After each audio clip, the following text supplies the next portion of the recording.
All right. So joining us on the podcast today is Alex Lightoff, VP of Customer Experience at Virtru. We're really excited to have you on today.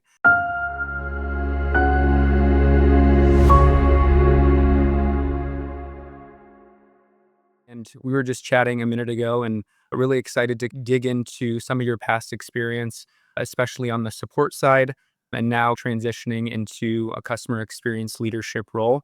Just wanted to kick things off for anybody who doesn't know about Virtru, if you're able to give a quick overview of what you guys do over there and what kind of led you into the customer experience space. Yeah, absolutely. So Virtru, we're a data security company. Encryption is really our specialty. We do it a lot of different ways, emails, files, and now really even going beyond that into encrypting anything from chats or meets to, in theory, stuff coming off drones. So some cool stuff happening. But at our heart, we're a data security, data privacy company. I got my start in prior roles in customer support, which kind of in an early stage company really is account management, customer success, support, onboarding. You're doing it all. Help scale some of that up. And as it did, I've taken leadership roles in support success and now more recently broader cross-functional experience stuff as well. That's awesome. So I guess in terms of data security, I know it's pretty robust. You said you guys specialize in encryption. I'm actually not like too well versed in anything data security. So I guess in layman terms, like what would that mean on the SaaS side for somebody who's looking to maybe get into or purchase something within data security? Yeah, good question. And for the record, I didn't know anything till I came over to this world. I'm now drinking the Kool-Aids, and I will disclaimer, I'm by no means a data security expert. We got people in-house that they pay me to talk. They pay them to data security. For us, what would that look like? One of our flagship products is really what we call our email encryption products. So that is Chrome extensions or Microsoft add-ins that can overlay into your inbox and give you ways to quickly toggle on and send encrypted emails to people, both inside and outside your domain. We also have some email gateways that do the same thing behind the scenes, but the big use cases there are oftentimes compliance. So think about a doctor mailing out results, a banker sending out somebody's sensitive like bank application or a loan application, things like that. Large universities communicating about student information, right? Really anything that in this modern age, PII under a lot of regulations has to be more strictly protected. And so that ends up being a big part of our sweet spot, that along with just the industries like defense and some of the large enterprises where they're just super security conscious, right? Those tend to be the two avenues we play in. And I guess in terms of encryption, is that just so you mentioned emails, is it just like on that email side, or is it way more robust than that in terms of what you're encrypting? I guess how I think about that is like when I'm sending an email, especially if you're a large enterprise, like you're probably going to want to make sure that email has like a plate of armor around it. So nobody's like receiving those messages that shouldn't be. Is that kind of the right lens? You're actually not far off. And part of what makes us unique is we're really an industry leader in what's called zero trust data security. So what we're doing is we're protecting data at the source. So when you think about historic data protection, it was, to use the bad analogy people do, it's the wall and the moat, right? But then once you're inside the castle, you can go wherever you want. And that's led to a lot of data breaches, right? Somebody social engineers, somebody hacks one person's bad password, right? Now all of a sudden they're in, oh, and what we're really doing is we're saying, let us protect the data at the source and put controls on it. So you said a plate of armor. We think of it like almost Wonder Woman's magic lasso of once it's wrapped around something, we can wrap it around anything. We can, whenever someone goes to access it, whatever's inside that lasso or inside that wrapper, we can say, does this person have access to it? We can hook into existing identity providers, look at other things we've embedded in the metadata of it, and make those real-time access decisions. Almost, we're doing for data almost like what it'd be like walking around the secure facility, right? Every time you got to swipe your key card to get into this room, we're doing that wherever the data flows. Do you have access to be in this room? Do you have access to this thing? Just authenticate with Google, plug into your existing IDP, and we can quickly check and say, make that yay or nay decision. And that's really powerful, particularly for things that are going outside that wall and that moat we were talking about. That's where the old paradigm falls short and where modern data-centric security, why we believe it's the future. Yeah, so it sounds like you gave the analogy of a moat, and then once you're inside, you would have access to everything. So you guys take it one step further, and it's like almost like a moat within a moat. Once you're inside of there, you can protect things. Not only once they have access, it's like they don't really have access to everything. You can segment where you provide access to. Exactly, by individual, by role, things like that. We're drifting, that's really what's called ABAC, attribute-based access control. So applying on the data these fine-grained conditions and permissions that then can be used, to your point, as like a moat within the moat of, do you have access to this? Or if this thing moves outside your moat, you can still, we'll think about an intelligence sharing use case. I'm a 3-letter agency that sends it to a partner organization or country. How do I know that they're not sharing it more broadly? I can restrict who over there can access it. I can pull it back at any time. That's the real power of what we're doing, is particularly goes outside that moat and perimeter. Yeah, that's super interesting. I feel like honestly, we could probably have a conversation about this for an hour, but definitely want to take some time to dig into a couple of these questions around CX. I guess just to start us off, is there any CX mindset or philosophy that has helped you in your early career, but now holds teams back if it's left unchecked? Man, that holds teams back if left unchecked. I guess better way to phrase that is something that, or something you learned, or maybe a philosophy that really helped you out when you started out in your career, whether it was in support or just on the customer experience side, but something that you definitely want to pass along to your teams that you manage because it's just like a critical piece of. Yeah, it's both support and really just a broader leadership thing. But my first support job was actually at the Chronicle of Higher Education, which is the opposite of the tech world. It's a publication and education. But we had a leader there who, I remember we had this problem where people were just, they'd take a ticket, but it wasn't really their responsibility. And they'd chuck it over the fence to whoever's team it was, and it would fall through the cracks. And I'll never forget, he said, if you're the first person who touches it, you own it. And like, to me, that is like a simple way of like basically explaining concept of ownership, of just basically, until it's on someone else's plate and they're eating it, it's not off yours. And you can't just say this is someone else's job and move on, because customers get the brunt of that bad experience. And also, as a leader, that's not good leadership. That's not how you're going to grow. And that has always stuck with me. And I've always tried to ingrain that in my teams of like, our job's to help these people. And even if we can't, like, until, if we don't own that and take ownership of getting them and to the place where they get that help and make sure they actually got that help and like really get them across the line, Right. both processes as individual reps, what as leaders, whatever, we're not doing our job. Like, we don't get to abdicate our responsibility just because this might be someone else's. We have to take ownership of that experience, of that work. And I'm a big believer in the concept of ownership and like radical ownership. And so to me, that has always stuck with me. And it's something I've really tried to empower my teams on. Okay, if this is a billing issue, did the billing team pick it up?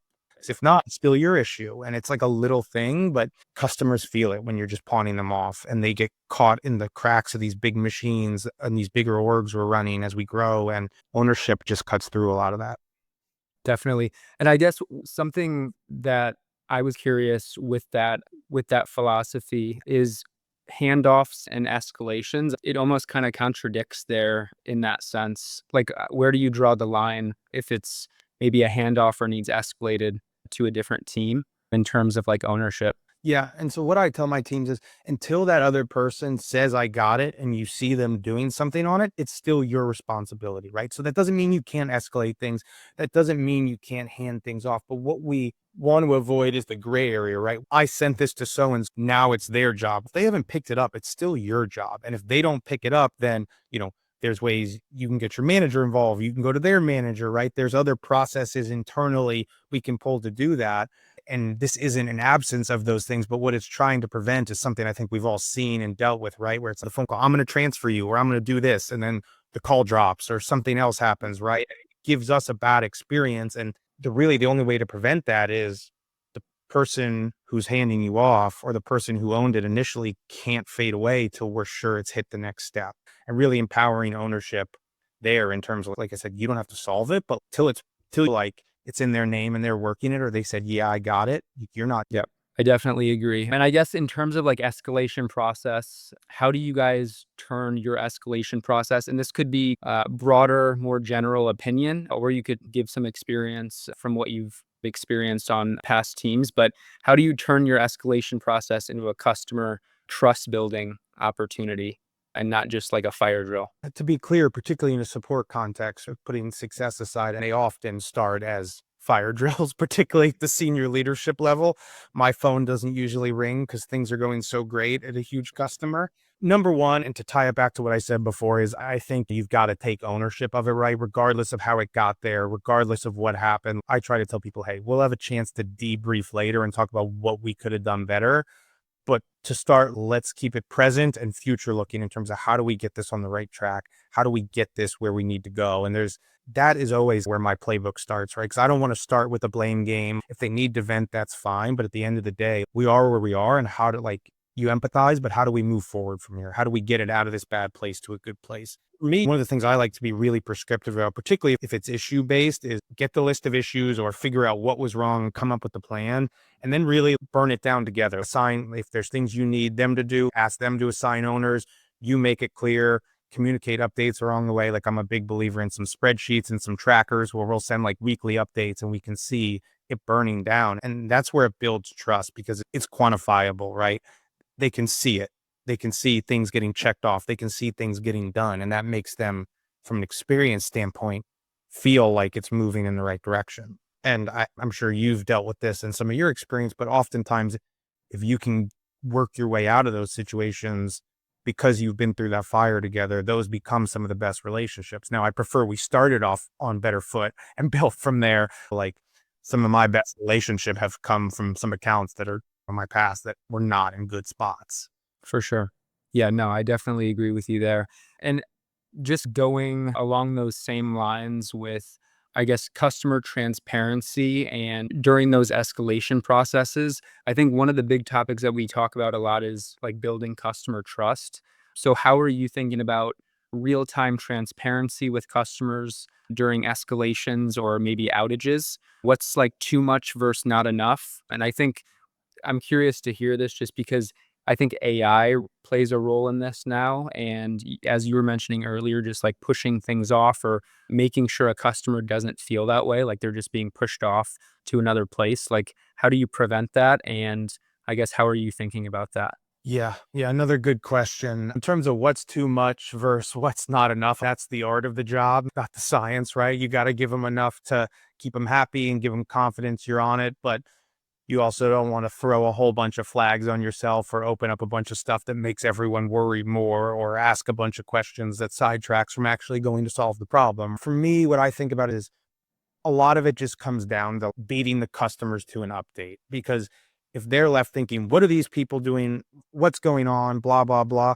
They're going to fill in the blanks with stuff that you don't like. And then they're going to push that narrative onto you and you're going to have to deal with it.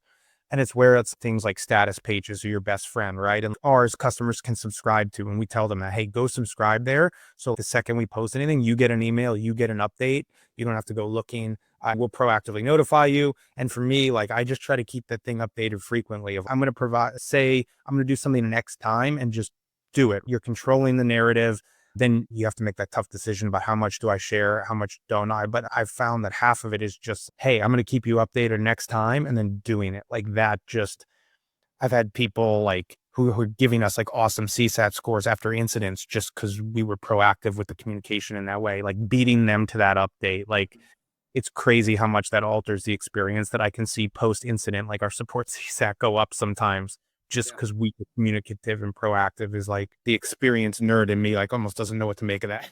Depending on who you're talking to, whether it's support, customer success, and then customer experience, which kind of ties most of all of that together. It's most often is what I hear is like support is handling all of the reactive issues. Customer success is usually trying to be proactive in that approach. So filling the gaps there, how do you, I guess, encourage or enable like the support team to be proactive as well within ticketing? Yeah, yeah. And I think you're like summarizing it really well. What I always say is support and success are two sides of the same coin. One's a little more technical, tactical, and reactive. The other one's a little more strategic and like high level, but it's tough to have a customer successful without both sides of that. And so to me, I'm in this unique window where it's like I run about a third of our customer success operation. I run the entirety of our support operation.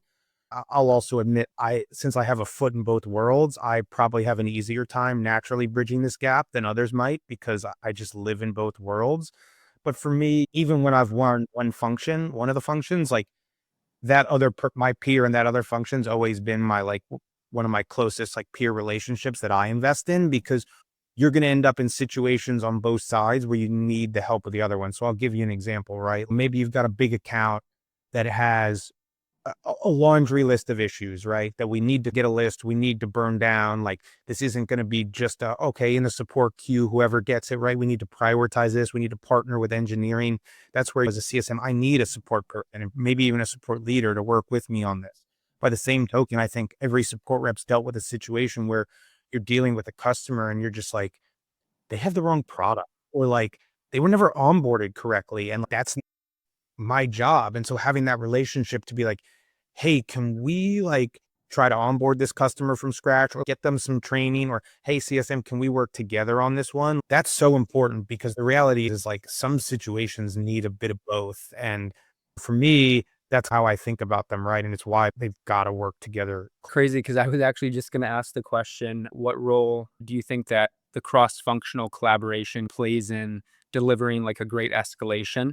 And I feel like that just summed it up perfectly. Yeah, definitely agree there. Other topic that I just wanted to touch on a little bit quick is AI. I know that there's so many people talking about AI. I think everybody has their own different opinion about it, but just curious to hear your overall opinion, especially on the support side. I know that there was everything in the past 6 or 8 months that happened with Klarna. I think that was a big story within the support world, but just curious to hear your overall opinion about AI, and then just had 1 or 2 questions to ask after we dig into that. Listen, it's obviously incredibly powerful. There's a ton of practical support use cases that I think we're starting to see more and more of come to fruition. It's also clear that where we are now is not an end. It's really just the beginning. And so I'm really excited in that regard.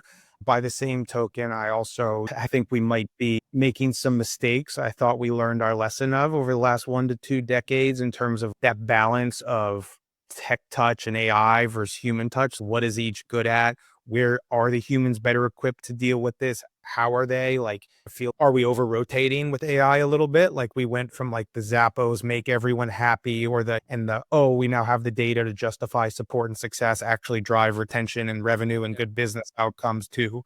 They're back to being a cost center. How do we replace them with the robots? And I think the truth is somewhere in the middle. And are we like, what I'm thinking about most, how do we get that balance right and not overcorrect and actually use the AI to let the humans to help with experiences and help the humans focus on the stuff the humans are better equipped to do. Yeah. Do you think it's more would you say it's more evolved depending on maybe which department you're talking to? I like how I hear things is like everybody's implementing it and I think they're implementing it across the board, but do you think there's certain departments where it's maybe more advanced in? Or I know like on the support side, like there was a lot of controversy of let's just replace all of our reps with like an AI chatbot or something like that. Obviously, I think that's a little bit extreme. I don't know if that'll ever be the case or if systems will ever evolve enough where that can happen. But I guess like on the customer success side, it's obviously very different in how like you're enabling customer success managers to interact with AI and use it. And then also very different on the support side. So do you think it's evolved more so on any particular side, or do you think every department's kind of in the same spot with it? Yeah, it's another good question. I think typically what I've experienced is support comes last. When there's a technological innovation, it hits sales and marketing and like engineering first, and then it trickles down to us. This one, it's exploding to the extent like I don't really feel like we've been left behind because I think there are a ton of practical applications and use cases, both from an internal efficiency standpoint, external deflection, even like emergent issues and spikes and making you smarter on things that the AI is just scanning all the tickets.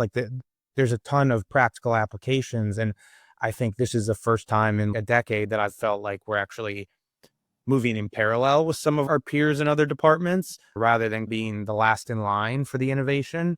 With that said, bluntly, what you said, like we dealt with a situation where like a vendor of ours, they laid off their entire support team and most of their success managers. And we had an incident a few weeks later, and it was due to basically a manual error between us and them where our license had been expired. And like it took 36 hours to get a hold of them to solve a problem a human could have solved in a minute and a half. Wrestling with the robots, we ended up having to go blow up their CEO on LinkedIn. That's what it got to. And so that's why I'm like, maybe they did that for fiscal reasons, right? I don't know the health of their business. Are we overcorrecting, right? Are we rushing? Are we falling back into that support as a cost center mindset? I think there's a lot of like time saving possibilities and obviously increasing the efficiency across teams with it. But it's almost like what it sounds like is, at least in that case, like it went too far. Whereas you would think if you're working with AI, it would be more efficient and you could get those answers or get in contact a lot easier. But like you said, if with an actual rep, you would have probably been able to figure that whole situation out within minutes versus like almost 2 days. Exactly. And but on the flip side, like there's a ton of good applications for it. And I can't believe I'm about to do this, but I'm about to give Comcast their flowers. I remember the days where your internet went out and you would go hit them up and they'd be like, oh, we'll get back to you in a day. And you're like, I'm like working from home and I need internet. Like, what the heck? And now the AI can check if there's outages in your areas, can run a quick network check. Like these things that were a prolonged back and forth are now done like that. And the humans can actually focus on the stuff that doesn't solve. So like, stuff like that. Okay, really awesome. But like we were just talking about, there's also an overcorrection of we always are going to need the humans to probably solve the stuff that's novel. Because if we're training these agents and these AI agents on things that it's on data sets, what about the stuff the data set hasn't seen? What I hear a lot of times is like AI systems are only as good as like the knowledge that you're feeding it and how well your systems are set up. What's your guys' approach to keeping your knowledge base alive and refreshed in a world where products are shipping faster than documentation can keep up? A huge focus of ours. I'd argue of the things I've done here at Virtru, our efforts on our help center, both internal and external, are on my Mount Rushmore of accomplishments and are Mount Rushmore of accomplishments because I didn't do it alone. When I first showed up, one of our first major projects was a big revamp of the help center. And then I said, I don't ever want to be in this position again because this just took 4 months to revamp this whole thing. We're going to keep this thing up to date. We built processes, procedures. I eventually handed them off to other owners, but we update both internally and externally dozens upon dozens of articles in a given month. And there's always a backlog too. But for us, our support costs would be at least 30 to 40% more without those. And I don't know where our handling efficiency would be, but it wouldn't be better. As you mentioned, the fact that we are in the habit of keeping these up to date benefits us in this AI generated world that's learning off this content. And it's still not fully right. Some of our internal agents, it's still like a 50% hit rate on it answering questions, but it's still on those 50. Like it's more powerful than going to search around a knowledge base, right? That it just crawls it up. And we know we can get better from there. I guess another question I was curious on is how do you structure like the enablement with building out knowledge-based documentation? Is that mainly on the support side, customer success side, a mix of both, or do you guys have like a technical writing team? I feel like every team I talk to is a little bit different with how that's structured, but just curious if everybody is contributing to that or if it's mainly like one team. Yeah. On our commercial side, us and then we have a team of like deployment engineers who help roll out some of the more tech. We do the vast majority of it. We'll get some like release notes or some outlines from product, but it's really our job, anything more granular than that, to go do it. And we take ownership of that. We understand it. Our federal products are a bit newer and many of them are self-hosted. So we have the product people are much more involved and we have some technical writers there because that's a different can of worms than a fully SaaS hosted cloud application. But in that SaaS world, it's just us and we have processes. We've done super heavy ones. We've done super light ones. We've actually settled for kind of a Goldilocks one in the middle right now where my team leads take the bulk of it. We prioritize it weekly. And then every week we're looking at it, executing against it. So we're not always, I will say, like sometimes things are out for a day or two before we get to it, but like almost rarely more than that. Like we're pretty on it and with it. And we'll have over 1 million page views this year on our help center. So for us, we're incentivized to keep it updated. Yeah. That's great. And I know we're almost at time here, so just wanted to end with one more question around team leadership, just because we didn't get to touch really on that too much throughout the rest of the podcast. But what's a small change that you've made to your onboarding and training that's made a really big impact for your teams? Could be on the support side, customer success side, or both. Yeah. To be honest, the creation of playbooks and actually asking each rep to be a steward of that. So, like every class of reps or rep we bring through, like part of their job and is we ask them to take ownership of the progress process. It's here's your playbook, but if you find something useful that's not in, please make a note of it or flag it for us. If you find a link that's broken or out of date, flag it. Like your first job is to get onboarded. Your second job is to make the path slightly more well worn for the next person or group that's going to walk down it. And so we really ask them to to play a role in that. And at the end of it, like the last step in it is what could make this process better for you? What suggestions do you have for us? What things are out of date? And so for us, that also helps seed them with that concept of ownership we were talking about at the very beginning to bring it full circle. Like we're asking for that for day one. But for me too, that takes some of the burden off management of I've got to get everything right. Like we can activate the team to help us so we can come up with ideas or find things that we don't have the time to think about or find. And got a big success for that of just I use a bad analogy. I'm sure you can tell I like these, but it's like a path through the woods. You don't have to just bulldoze the whole thing down and go straight to a 6-lane highway. Like you can just every time you walk down and make it a little more worn, get some stuff out of the way, put some gravel down. Like we can work our way up to there. Crawl, walk, run. I think that's great. And I think that's actually, I guess, a trend or a common topic that I hear with a lot of leaders as well is just like eliminating, I guess, process experts, because maybe once they leave, then everybody else on the team is at a disadvantage. So just increasing like the tribal knowledge. And asking people to take ownership of it and make sure it's out of people's heads so that it's not tribal a little bit, right? We want to increase the tribal knowledge, but also at the same time, get it out of everyone's head into these repositories. And listen, I get it, higher levels of scale, you may need to ask. It may be a can of worms that's big enough for a dedicated person or teams and you got to go do. But for us, like we're somewhere in the middle and we get to reinforce ownership, make people feel like they're a part of it and they're making it better. And to help us, like I said, make that path a little easier for the next person to walk down. Definitely. Yeah, I think that's great. We're, I think, at time right now. So really appreciated you joining on today. I think you talked about some great topics and there's a lot of good insights for our audience that we talked about. So I appreciate you coming on and hopefully we'll talk again soon. Yeah. Thanks so much for the opportunity, Sam. It was great talking to you. Awesome. Thanks, Alex.